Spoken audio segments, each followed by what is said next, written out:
saya minta izin untuk membongkar kedok dan topeng bobrok, yaitu Rhoma Irama.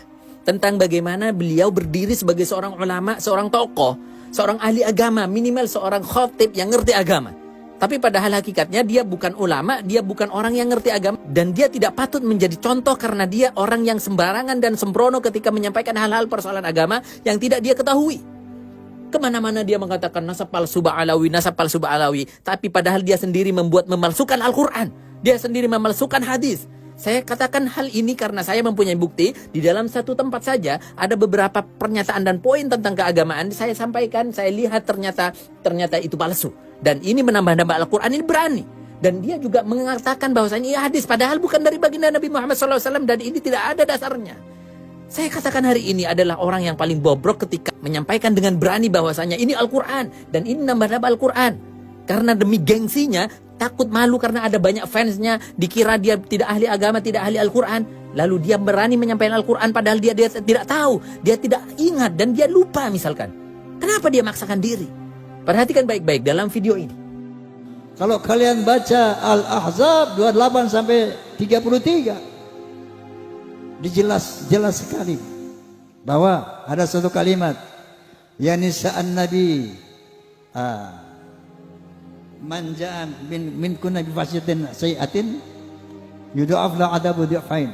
Istri Nabi, kalau ada di antara kamu yang berbuat dosa yang nyata, azabmu 2 kali lipat. Subhanallah, ini luar biasa nekat dia. Karena apa? Karena misalkan dia itu paham betul bahwasanya tahrif, merubah Al-Quran, ketika disengaja, maka dia kafir dan murtad keluar dari Islam. Semoga ini tidak sampai ke sana. Karena misalkan dalam kejerobohannya saja, lalu dia mengira-ngira, dia berdosa. Ini Al-Quran. Ini bukan kata kakek-kakekmu. Ini bukan kata orang tuamu. Ini bukan kata gurumu. Tapi ini kata Allah Subhanahu Wa Taala yang berani Anda tambah-tambah. Yang pada hakikatnya dan semestinya ayat ini berbunyi, A'udzubillahi minasyaitonirrajim, Bismillahirrahmanirrahim. Ya nisa'an nabi, may ya'ti minkunna bifahishatin mubayyinah yudha'af lahal 'adzabu dhi'fain wa kana dzalika 'ala Allahi yasira. Bagaimana Rhoma Irama telah merubah ayat ini dan menambah-namahi bifahishatin sayyi'atin, ditambah sayyi'atin. Minkunna bifahishatin sayyi'atin, minkunna bifahishatin sayyi'atin.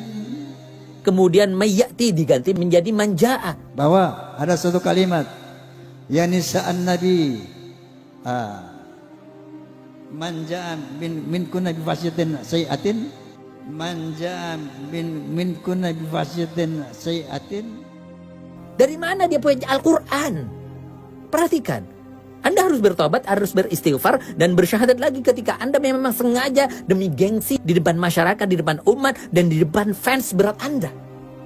Kalau misalkan ada yang mengatakan, itu kan cuman salah, ini kan cuman misalkan lupa membaca Al-Quran. Perhatikan baik-baik, di dalam tempat yang sama, satu majelis yang sama, dia telah mengarang hadis. Sesuatu yang disampaikan adalah maqal athar dari sahabat, dari Sayyidina Ali karramallahu wajhah. Ada beberapa redaksi yang berbeda dari selain Sayyidina Ali karramallahu wajhah. Ada yang mengatakan ini tidak jelas dari siapa, tapi ini adalah bagian daripada motivasi yang selaras dengan apa yang disampaikan oleh baginda Nabi Muhammad SAW. Dan ini bukan hadis. Sekali lagi, ini bukan hadis. Apa yang disampaikan orang Irama dalam berikut ini.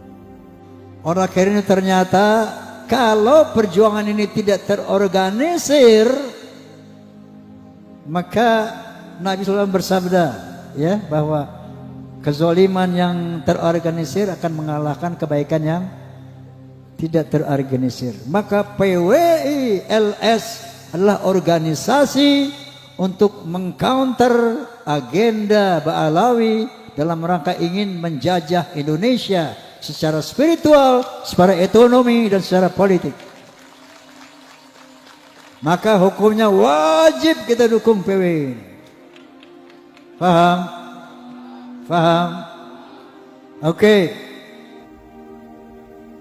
Redaksi benarnya adalah hakun bi ghairi nizam yaghlibuhu batil binizam. Bahwasanya sesuatu yang benar, sesuatu yang hak ketika tidak terorganisir dengan baik, ini akan dikalahkan oleh sesuatu yang batil meskipun tapi terorganisir, tertata dengan baik. Ini bukan hadis sekali lagi sebagaimana disampaikan oleh Bang Haji Rhoma Irama barusan. Maka Nabi SAW bersabda, ya, bahwa kezaliman yang terorganisir akan mengalahkan kebaikan yang tidak terorganisir. maka Nabi SAW bersabda ya bahwa Saya tidak akan bahas PWI di sini. Saya akan membahas kebejatan yang disampaikan Roma Irama karena dia telah melakukan hal-hal kesalahan fatal, dia telah mengarang-ngarang hadis, kemudian menambah-nambahi Al-Quran, merubah Al-Quran juga. Kalau misalkan dia tidak sengaja, mungkin tidak masalah sebagaimana di dalam Al-Quran, "Walaisa 'alaikum junahun fima akhta'tum bih." Ketika misalkan kesalahan itu dia keliru, lupa, tidak sengaja, tidak masalah. Tapi tetap tidak layak dia sebagai seorang yang dianggap mengerti terhadap persoalan agama. Dia tidak hati-hati dalam persoalan agama. Maka dari itu masa Anda percaya? Dia mengatakan, mengklaim bahwasannya bukan keturunan Nabi. Mengatakan reject. Ini adalah orang yang mempunyai konspirasi, ingin menguasai dan berpolitik dan lain sebagainya. Apakah Anda percaya dengan omongan Roma Irama semacam itu? Dia saja berani merubah dan mengganti Al-Quran, kemudian mengada-ngadakan sebuah hadis. Inna lillahi wa inna ilaihi raji'un. Dalam sebuah hadis Rasulullah SAW menyampaikan dan mengingatkan dengan keras bahwasanya man kadziba alayya muta'ammidan falyatabawwa maq'adahu minan nar. Siapa yang berbicara tentang sesuatu mengada-ngada bahwa ini dariku, kata Nabi, padahal dia bukan, maka falyatabawwa maq'adahu minan nar, maka siap-siap dia booking seat di neraka. Siap-siap Roma Irama melompat ke dalam neraka.